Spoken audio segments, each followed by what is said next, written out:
Have you wondered about living elsewhere after you retire? Well, we have, almost daily.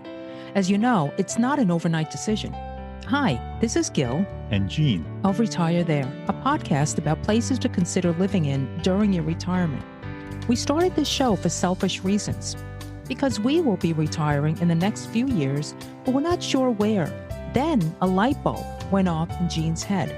What are others doing? With so many baby boomers retiring, there must be many relocating. So we decided, let's connect with them and pick their brains. But first, a little background. I'm Asian, born in Brazil, and grew up in Flatbush, Brooklyn. I'm an engineer turned attorney and practicing higher ed law at a college who loves working with students, faculty, and staff. I am not Asian. Born and raised in Long Island, New York, a place I always wanted to leave. I am a law librarian working in a court who loves his job. We've lived in Bay Ridge, Brooklyn, New York for many years, and have been thinking about our future home. So we'll be speaking to folks from around the country, and now around the world, who have moved to venues of their dreams and more. And we will share their stories, and we will share their intimate secrets. No. I'm just kidding, Gene. But we will provide information that you may not find anywhere else. So stay tuned. Hola! Today, Gene and I will chat with Diane Maxwell, who retired to Panama. She currently resides halfway between Las Lajas and Coronado. Panama, with a population of 2.8 million people, is the southernmost country in Central America. It's known as a transit country because of the Panama Canal. While the country is known for its famous canal, its natural attractions include birding, whitewater rafting, and snorkeling. Now, here's what I love. Panama's biodiversity has been said to be 3 times higher than the United States, Canada, and Europe combined. Is that incredible? I mean, that's just unbelievable. Yeah, you would love that. I know. Its tropical habitats are home to some of the most diverse and exotic species of plants and animals on Earth. Covering almost half the country's land surface are immense tracts of rainforests, mangrove wetlands, and mountain cloud forests. More than 29% of the country's landscape includes 15 national parks, forest reserves, and 10 wildlife sanctuaries.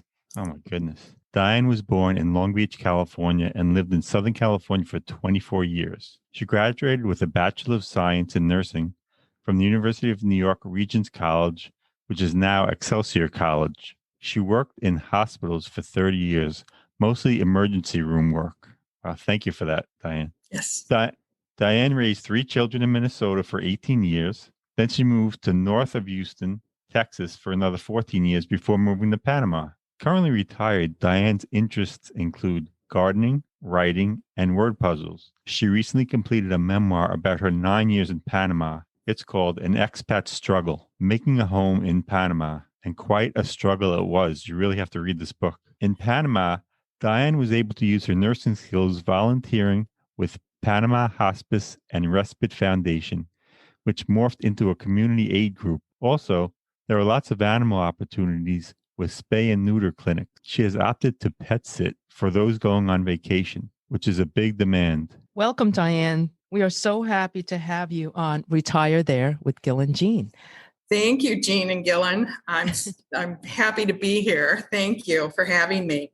Yeah, absolutely. So we have so many questions. Why don't you just start with why Panama? I did a lot of research. I thought I was going to retire in Texas. I had a beautiful house, big yard and garden, and but it got more and more crowded. Like any north of Houston, it got more housing developments and more business, and it just got too crowded. And the property tax was through the roof. Wow. So I started looking around. And I visited several places, and then I got a spreadsheet, and I had several countries listed, and I compared cost of living, the language, infrastructure, the crime, the economy, the stable government, all sorts of things. Excellent. And on paper, Panama looked really good. And I thought, well, let's go see. And I took about 4 trips down here before I decided to stay. Wow. Different parts of Panama are very unique. And so you have to find the niche that fits you. I thought I wanted to live in the mountains. They're beautiful and just the lush jungle, but they are humid. In fact, one of the houses, I was looking for places to rent, and they said, "Oh, always keep your cabinets opened or mold will get in there." And I thought, "Oh God, who needs that?" Yeah. Yeah.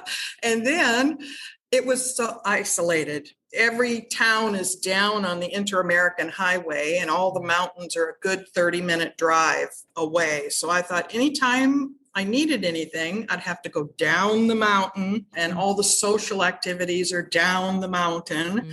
So I ruled out mountains. So many expats apparently live in Boquete. Did you visit there?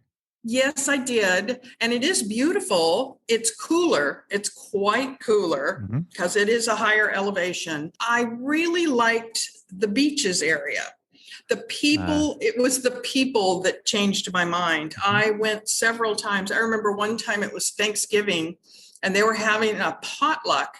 And there was no gravy. I don't think there were no cranberries, but everybody was just fine with it. You know, here's turkey, here's this, here's that. Everybody would talk to you. Everybody would be willing to give you advice as to, oh, well, you can go here to get this, or, oh, you need this, go over here. And I didn't find that anywhere else as much as in the Coronado area. Okay, you had mentioned the spreadsheet. What other areas were you considering? I was looking at Belize. I visited Puerto Rico because then I wouldn't have to mess with visa stuff, but it was way too crowded and higher priced and higher crime. All the islands seem to have, higher cost of living. I even had Guam down there and Thailand, Costa Rica. But like I said, on paper, Panama looked the best. Wow. And my biggest negative was the language. I did not speak Spanish when I came here. And Panama is a Spanish-speaking country. That's been my biggest hurdle. I guess when you get really old, you don't remember well. So learning a new language was very hard. I can get along in restaurants and stores and this and that. But if I have a problem, I can't express that appropriately. Thank goodness for Google Translate on your phone. Right. If you really need an official translator, there are several that you can just call and say, I need a translator. I haven't needed that very often at all. When you made your visits, you had mentioned 4 visits down to Panama. Were each visit, did you spend a certain amount of time during each visit, or was it just to go check out a certain location? It was a little bit of both. I would usually pick a spot and stay there and then take day trips to different areas. I spent some time in Coronado at the golf club there with a hotel and spent 2 weeks driving all over the place. Nice. And then in Boquete, I stayed and drove around there. I came back to Coronado a couple more times. I thought I wanted to be in Sierra Azul, which is east of Panama City. I didn't like that. Like that was too mountainy, too isolated too. Okay. So what's the weather like where you are now? I am in the dry arch, which comes around Coronado. It is much drier than the rest of the country. We do have the 2 seasons, the wet and the dry season. From December to May, it is dry.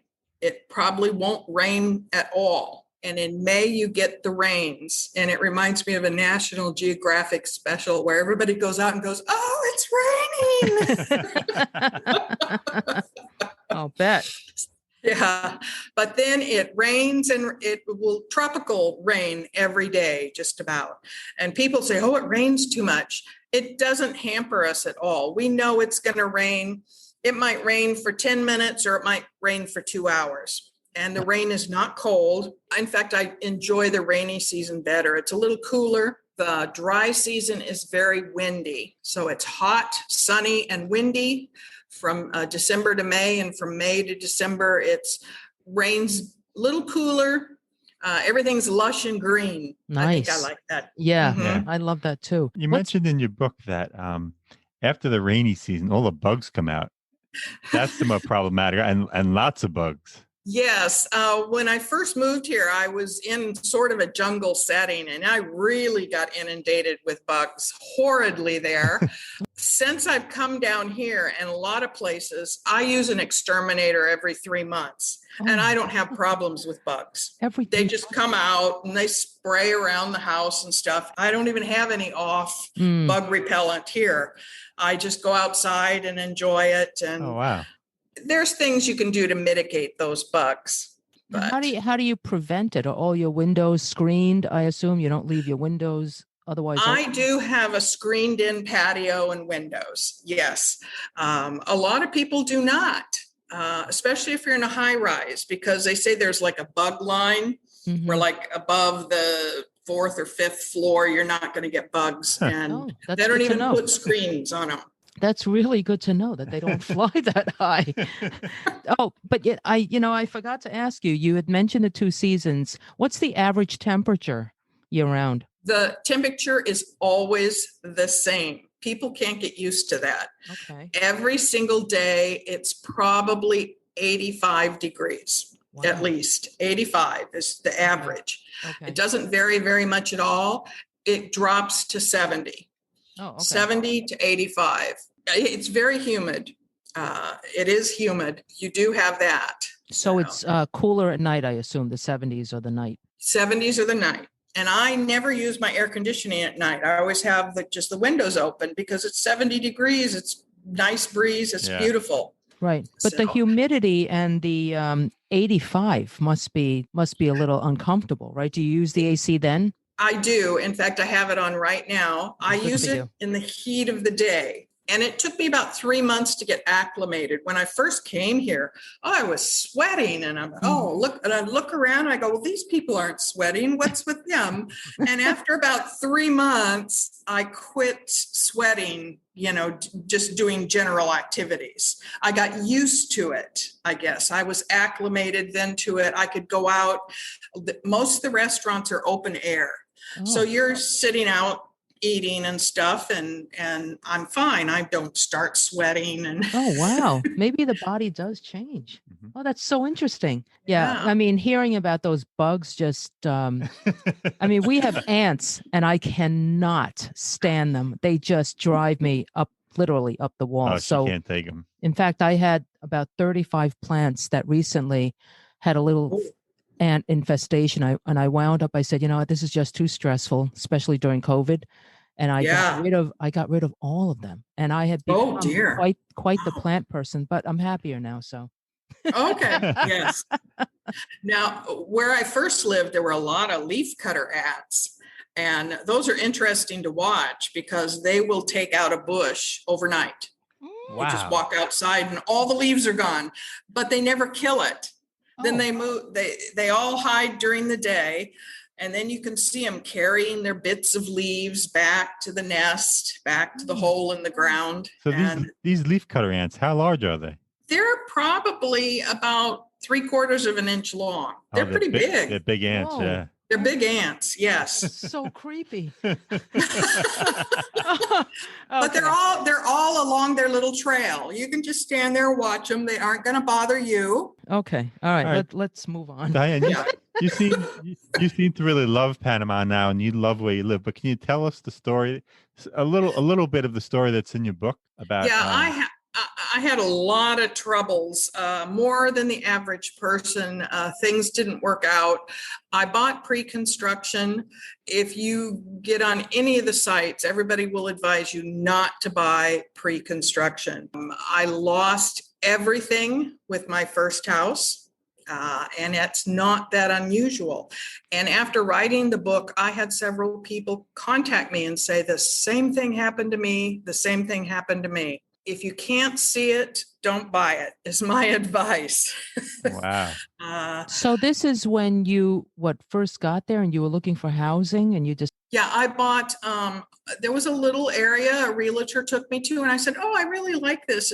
It looks like it's going to be really cute. It was halfway up the mountain, jungle setting, little houses eventually around a little pool. It looked real cute. And so and the designs were cute. Put money down and said, okay, build me one. They did build it, but they never gave title to anybody. They had all the buyers pay for a nice resort that they later ran. They kicked everybody out. Wow. So, Incredible. And they even locked your house up and didn't let you take your stuff, right? Yes, they took everything. They did that to everybody. We decorated the house, furnished it, got it all perfect. They broke in one time when I was gone, changed the locks, and that was it. I was out. Everybody was out. I went to court. They were charged with criminal fraud. They were convicted. And I talk about that journey because that was an up and down roller coaster too. So a little bit about the legal system, and I won. So although they were never arrested, they were sentenced to prison, but no one would arrest them. Yeah, they were sentenced over 30 months, right? Yes, 32 months each. Wow. But there's no enforcement. Wow. And the interesting, I was reading, in your book, it says you had to pay for some of the fees you had a lawyer who consulted with the prosecutor, right? You paid him? Yes. The legal system here is a bit different. In America, if you get victimized, the prosecutor will investigate. They'll put a case together. They don't do that here. You, as a victim, must pay an attorney to put a case together. And then your attorney gets all the evidence, gets the depositions, gets everything, and turns it over to the district attorney. The district attorney reviews it and said, oh, yes, this looks like a case, and then brings it in front of the judge. And the victim has to pay for all of that. So I thought, wow. It was quite expensive to do that. And so you did that. And so why wouldn't anyone arrest him? Why wouldn't anyone put him in jail? That's just the way it is there? I can only surmise that there was money involved. Sure. And in fact, my attorney advised me to offer a $500 reward to a police officer to arrest them. Oh, my God. Wow. I know. And I thought, okay. And I thought, yeah. And the other person would turn around and give him $1,000. It could go back and forth like that forever. Yeah. And I thought, no, I'm not getting into that vicious cycle. So. God, and are those two people, are they still around town? Yes. The one of them is still renting out our houses. And the other one is somewhere in Panama City. This is so unreal. Yeah. So where did you wind up living? So because I pet sit, I was able to see almost every neighborhood in the area. And there was a new project coming up where I am now. I really liked the houses. They were just right for me. It was a 2-bedroom, 2-bath, big walk-in closet, and the lots were big. Unusual for Panama. They were paved streets, curb and gutters, sidewalks, street lights, underground utilities. And I thought, oh, well, this is really nice. Mm-hmm. So I decided to, but I bought it. They were building them. Oh, no, you did it again. You couldn't help yourself. Well, initially, the first house, I got it within a reasonable amount of time. But the second one, it took 5 years to get the house. Oh, my goodness. And I had checked them out tremendously. They had several other projects that were finished and done in a timely manner. This one, it was their first housing project versus a condo or a high rise. They had been building condos and high rises, and I think they ran into some surprises here they weren't expecting. But I'm here now. I've been here since last November, and I'm really enjoying it. And I wanted a house because I love to garden, and my plants are just coming along wonderfully, and I'm enjoying it very much. So are you in a single story structure? Can you give us a sense of the layout? Yes, it's single story, and very open full floor plan. My kitchen, dining room, living room is all open. And the 2 bedrooms are on opposite ends with the bathrooms and showers and closets separating them. Oh, nice. So, nice. And I have a wall of windows and patio doors that go out to the big patio. Oh, that sounds wonderful. Yeah. And are you walking distance to stores? Can you give us a sense of your locale? Yes. When I first came here, I thought, I can walk to the Machitazo Mall. There's a little mall here. There's 4 grocery stores in Coronado, and Machitazo is one of them. And I'm only 1 kilometer from the Coronado Business District. So, and yet I look out and there's absolutely nothing around me outside, out back. It's nothing but trees and at night there's no lights, there's no humans. Oh, nice. Oh, that's nice. And can you give us a sense of the cost of the housing around you? Or because I bought on the mountainside of the highway, the prices are about much cheaper than Coronado. This base house was $139,000. Wow. Okay. I put in another 30. Adding the covered patio, and I put a big, they call them depositos, which is it was a 12 by 6 foot shed for all my garden stuff. And I covered the front patio and did quite a few things. Nice.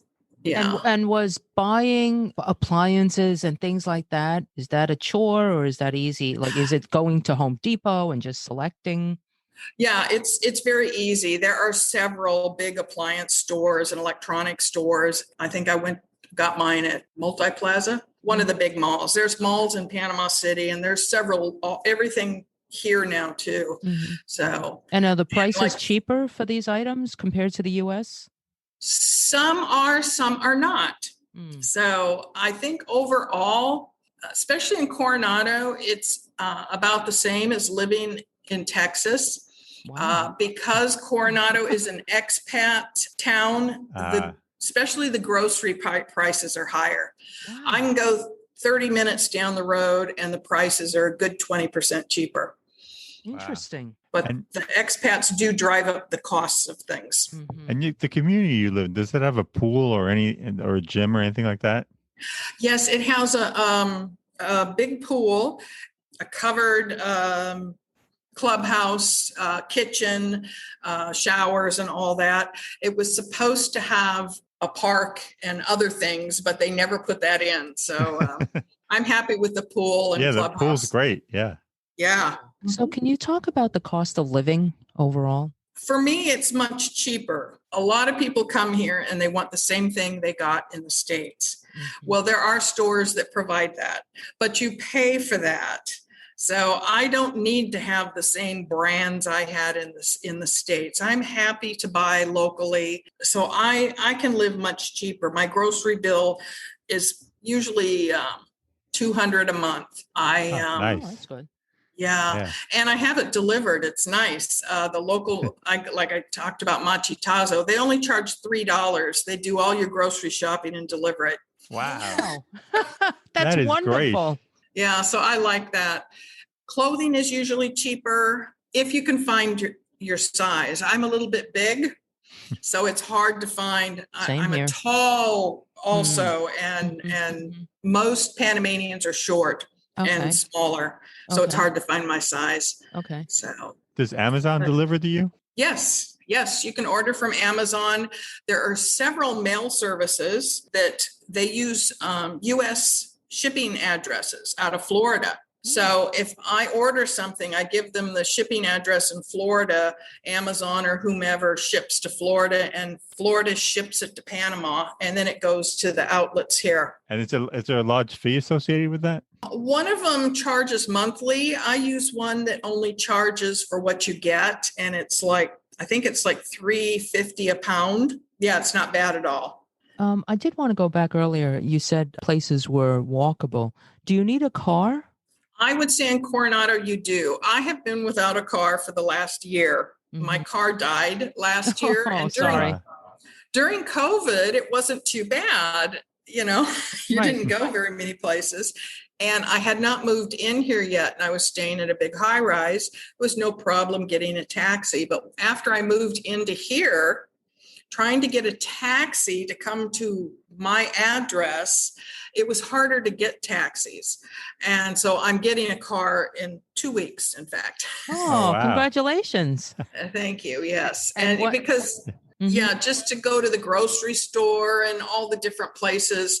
There's lots of taxis around, but they seem to be very busy, and I found it quite hard to hail them. Mhm. Yeah, What about Uber or Lyft? Do those exist? They have Uber in Panama City, but they don't have it out here yet.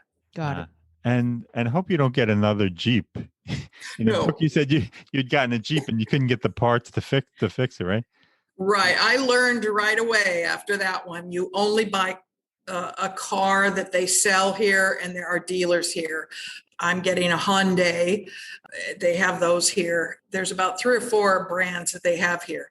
Nobody advises you to ship your car from the States. It's way too expensive. They might be a Hyundai you bought in the States. The parts are not going to be the same as the Hyundais they sell here. Wow. They really make it hard. You need to buy locally. My one car, I bought it when I got here and never had any trouble with it. It was great. Then it died. It died during COVID too. It lasted a long time though, right? Yes, I had it. I had it a long time. Oh, that's great. And the car prices, are they generally the same as in the States, or are they higher or lower? They're probably I bought a brand new, they have different brands. Kia, Right. I bought a Kia Picante. It was a 2012, I think it was, and it was $10,000 for a brand new one. Back then, yeah. So, Mm. yeah, back then. Yeah, so- I'm fine. Prices are about the same, I think. All right. Good to know. Yeah. So can you talk to us about healthcare? As a nurse, I was very much into that, and Yes. I got insurance right away after I came here, which is quite inexpensive. Healthcare is very, very reasonable here. Last year, I spent 3 weeks in the hospital. I thought I had COVID. I did not, but I went to the local emergency room. I had an EKG, a chest x-ray, blood work, saw the doctor. The bill was $120. Wow. Oh my God. Amazing. That's out of pocket? That was out of pocket. An Wow. ER visit. $120. Total. That was, Oh, that Wow. was That's the amazing. total bill. Wow. And well, I had pneumonia. Mm. And so Oh, my they said, goodness. we're calling an ambulance and taking you to the hospital. The public hospital was La Chorrera. And because they thought I had COVID, that's where the big COVID ward was. So I went by ambulance there, and I was in the hospital for 11 days there. And I was on oxygen, on antibiotics. I had cardiac consult. I had a angiogram, all sorts of things. I decided, because I do have health insurance, I says, let me go to a different hospital because nobody could figure out what was wrong with me. Okay. They said, well, you have to pay the bill. And I said, all right, how much? $30. Oh, No. my God. Yes. Oh, It was a public hospital, and it was $30. Now, the medical treatment was absolutely fine. Most of the doctors are trained in the US and they work at all the hospitals, but the facility was what I would consider third world facility. Oh. I was in a ward. There was one window at the end because, of course, there was not air conditioned. Mm. There were no curtains between beds. There was no call lights. All the beds were manual. There was no electric beds. It was very, what I'd call third world. Yeah. And as a former nurse, this must have been so hard to take. I looked at what medically, everything was fine. It was the creature comforts that weren't there. Mm-hmm. So then I went to San Fernando Hospital in Panama City, and it was just like going into a good American hospital. Oh, okay. It was very state of the art. Through a sinus MRI, they found out I had a mold infection. Oh, my goodness. So I was in the ICU there for quite a while. Once they started the antifungals, I responded wonderfully and got great. out. Wow, But that's great they knew that. Yeah, it's great they found that. Yeah. I know it was it's very hard to find because it doesn't show up on x-rays. They really have to search for it. So Once they knew what they were found it, doing. They knew what they were doing. Could you have gone to the private hospital initially? If it wasn't COVID, I could have. Okay, but because of COVID, the private hospital was not accepting any patients that had COVID. In fact, they tested you in the ER, and if you had COVID, you had to go elsewhere. Oh, wow. Because they were private, they did not have to take any COVID patients. Right. So, okay. Wow. Now, my hospital bill for the 9 days in the private hospital was $22,000, but my insurance paid 70% of that. Oh, but wow. Wow. there's the difference. Yeah, absolutely. Now, what's the cost of insurance in general? Is it higher? It goes by age. When I first got here, it was like $65 a month. Okay. I'm now that I'm 10 years older, it's $100 a month. Okay. So that's really and reasonable. There's no deductible. They start paying right away. That's Wow. excellent. And they pay 70%. It does not cover medications though. Right. But the medications here are much less expensive. You get 25% off of them because with the pensionado, anybody over 60 or anybody with a pensionado visa gets 25% off. And are the pharmacies reasonable? Can you bring in a bottle without getting a prescription? Can you just get a Right. But all I do is usually write on a piece of paper and say, I want this. You can't get certain antibiotics or narcotics without a doctor prescription. Otherwise, you walk in and say, I'm on a blood pressure pill. Well, I just write, I want that, and I get it. And like I wanted the antifungals because it was from where I was renting. I got exposed to the mold. I had to be there for another couple weeks before I got out of that house. So I went to the pharmacy and said, I want some diflucan, this, and they just gave it to me. Oh, and very reasonably priced, I understand. Pretty much because of the 25% discount. Okay. And so seniors get a lot of discounts and benefits in Panama here. Is that correct? Yes. Restaurants are supposed to give you 20% off. Airline flights are 20 to 25% off. I can't remember which. There's a whole list of things you get discounts on. It's so nice. Yeah. Property tax, if you buy new construction, this is one of the reasons I got new construction. Property tax is waived for the first 20 years. What? 20 years. Wow. 20 years. Wow. Like if you bought a house that was 10 years old, it would be, 10 years 10 left years. on that. Yeah. Yeah. They were doing that when I got here. But there's a property tax for the house and there's a property tax for the property. They separate them. So you do still owe $30-$40 a year. Oh my goodness. That's nothing. Yeah. Yeah, I know. It's tough. Great deal. And car insurance is very inexpensive. I was paying like $230 a year for car insurance. Okay. Wow. Okay. Those are the places where you save money. Yeah. Right. Oh yeah. When you moved from Texas initially, how long did the paperwork take to get to Panama? And was it intensive? Was there a lot of steps? I got a pensionado visa, which I started, and you should go through an attorney, and I found a good one. And actually, I think it was 2 visits to the attorney. I had to go to the consulate in Houston to get certain papers apostilled. Then I came here. You have an appointment at immigration. They do your thumbprint and that, and your ID card was sent to the local office that I picked up 2 weeks later. It was not hard at all. And how long is that visa for? Do you need to renew it? It's good, I think, forever, the one I have. Okay. When I first came to Panama, they didn't have these kind of visas, and I got the only thing they had. And about 6-7 years after I was here, I found out, those visas aren't any good anymore. Right. I tried to use it somewhere and they go, no, that's not any good anymore. And the government had changed all the rules so I had to reapply, and I used the same attorney and she just did everything for me and I got my new card.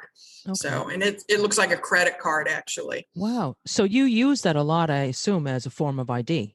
Yes, in Panama, they don't use driver's license as IDs. Everybody uses, they're called cedulas.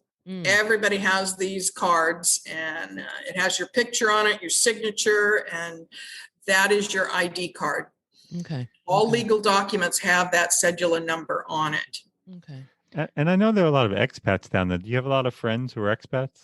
Yes. When I first came here, and I lived, like I say, halfway up the mountain, and there was Panamanians all around me, and I thought, oh, how nice! I'm really going to integrate into the culture. But I found out most Panamanians do not have anything in common. I'm very well traveled, well educated, and there wasn't much in common. And I thought, oh, so I gravitated to the expats because we have the same things in common. Found out most of my friends are expats. Now, my neighbors here in this neighborhood, I'm good friends with them, and it's quite eclectic. There's a Panamanian couple, there's a Venezuelan couple, there's a Chinese couple. Wow. Panama is very eclectic with their people here, their ethnicity. Okay. So do you see many Asians? Yes. There's a lot. There's a huge Chinese contingency here. Oh. They were brought over when they built the canal, and they have grown and grown. In fact, when I first came to Panama, the little stores, I said, what's the word for those stores? And they say, oh, they're chinos. I didn't realize it. It's because the Chinese own most of the stores, and they call them chinos. Oh, that's they're called mini supers. Mini supers. So I guess you can get authentic Chinese products. Yes. Oh, yes. Interesting. I forgot to ask you when you were speaking of buying a car, getting a license in Panama, if you don't read the Spanish or is that a hindrance? No, as long as you have a license from your home country, they just go by that. You take your license, you get it authenticated at the embassy. Then it's funny, you have to go and have another Panamanian agency stamp it. They love to stamp things here. You pay $2 at the bank, and then you go to the agency and they stamp it, and you take it to the office.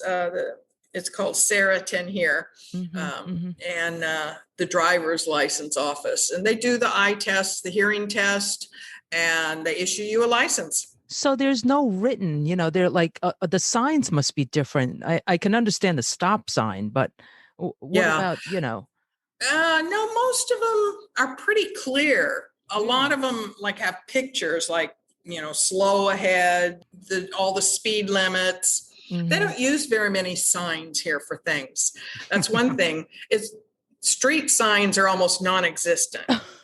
So do you use any kind of GPS? Like, let's say, here, obviously I punch in an address because I have no way of knowing how to get there, and maps are hard to find these days. So how do you get somewhere? Do you have a GPS? Most people use Waze. Oh, okay. But you put in the name of the place. Right. You don't put in an address, you put in the name of the place. You can do that here too. How far is the closest airport? There's a little one about 20 minutes down the road, Rio Hato. They do some charters and stuff. The main airport, Tocumen in Panama City, is an hour and a half away, depending on what time of day it is. And do they have direct flights to the States? Oh, yeah. Tocumen is an international airport that services the whole world, basically. It's sort of a crossroads of the world, sort of like the canal is a crossroad. And lots of planes do stopovers in Tocumen. So when you go back to the States, you go to Panama City? Yes. And how long is that distance? It's, like I say, it's an hour and a half usually. What does a cab cost you for that? I usually don't take a cab. Oh. They do have some driving services, and they want to charge $90 to take me. Oh, my goodness. But there's a park and ride thing right by the airport, and it's really inexpensive. So I usually just drove to the airport, parked in the park and ride for like $7 a day. And that's great. Yeah. Much cheaper than a taxi. Yeah. Yeah. Okay. So I'm sorry, you want to say? No, go ahead. In your book, you say you're a nurse and you work hard and play hard. What do you play? What do you do for fun in Panama? Well, because I love to travel and I had been all over the world, I thought I'm going to see what there is to see in Panama. And I went to all the usual places, the Panama Canal. I went to Casco Viejo. I went to the old Panama City. I went up to the rainforest. I visited indigenous tribes in the jungle. Wow. I went to Bocas del Toro, which is on the Caribbean side. I went to San Blas, which is your classic islands with turquoise water and white sand beaches. Wow. Wow. And I visited an archaeological site, dig, that they had. And I looked at a lot of things that aren't in your regular tourist book, and I talk about them in my book. There's hot springs up by the volcano and you can soak with mud on you. And I went in the rainforest. There's a reforestation project going on and we camped in the jungle over the weekend and really learned about the reforestation there. Interesting. So, that is fascinating. I would love to do that. Yeah. Yeah. There's coffee tours. There's rum tours. There's rum tours. There's surfing, lots and lots of water sports and sports and surfing and things like that. Okay. And how's the crime there? Is it relatively safe? It's very safe. People in the United States usually don't know how much crime is actually going on in their area. Yes. Pull up the statistics in your county and like what they have in 1 month, it takes like 5 years here to have that much crime. Okay. There's petty theft is usually the biggest crime is petty theft. Apparently there are some gangs, criminal gangs that and there's always drug dealers like any place, but just like any place, where the crime is and you don't go there. I want to talk a bit about where you live. Is it walking distance to a cafe? Can you just go out and, grab a quick lunch or your expat friends nearby? You usually need a car. I think because the Inter-American Highway goes right through the middle of things, you don't want to be crossing the highway. It's just Sure. So there's all sorts of little cafes, places to have lunch, places to have dinner. I used to do trivia where we got together and played trivia every week. Some groups get together and play cards. A lot of places have game day. Where they play certain board games or dominoes or something like that once a week. I know there's a mahjong group, there's a bridge group. There's so many activities. In fact, I had to learn to say no because I was just getting involved with so many things. I thought, oh, wait a minute. So because people say, well, what do you do? And I said, you do as much as you want to do because there is a little bit of everything. So do you have family back home in Houston? I have family back home, but not in Houston. I have 3 children, grown children, and one was a career Army captain. And in fact, she had 2 of my grandchildren in Japan. Oh, wow. So she traveled all over the world her whole life, and she's settling in Tennessee now. And I have one daughter that's in Minnesota and will be in Minnesota forever, and a son in Washington State. So they're sort of spread out. And what do they think about you going to Panama? Because I traveled so much all the time, it wasn't really that much of a big leap. I had been in Texas, and to visit me, they had to come fly anyway. So I said, well, you just have to fly a little further. Do you plan to stay in Panama for the duration, if you will? Yes, I think I'll be here forever. I don't have any intentions of going back to the States. When I was having a lot of trouble with health and other things, I thought about moving back to the States. One of the things your viewers might not know, Medicare I declined it when I came to Panama because it's no good here. Right. Mhm. And it's automatically deducted from your Social Security unless you say, no, I don't want it to be. But Oh. once you decline it, if you ever go back to the United States and want it, they penalize you 10% for every year you didn't take it. Wow. So even though it's no good here, you cannot use it. If you're not paying that $100 and some a month for it, you get penalized at 10% for every year you're gone. I've been gone 9 years. So if I went back, I would have to pay 90% more a month for my Medicare. Wow. Wow. Thank you for sharing that. No, we have not heard about that. That's Yeah. great Yeah. information. I think it's a terrible law that you are punished Right. for not paying for something that you cannot use. Another interesting thing here where I live in the beaches area, because it's a resort type area, one thing I had to get used to is on the weekends, a lot of people from Panama City come and enjoy the beaches, and holidays.